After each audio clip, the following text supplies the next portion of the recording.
నీ పాదముల చెంత చేరి నీ చిత్తంబు నేనెరుగ నేర్పు.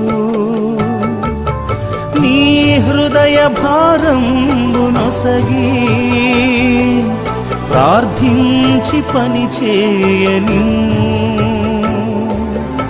ఆగిపోక సాగిపోవు ప్రియసుతునిగా పని చేయనిమ్ము.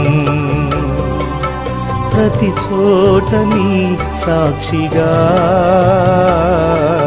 ప్రభువానందనిమ్ము. ఇదిగో దేవా నా జీవితం ఆపాదమస్తకం నీకంకితం.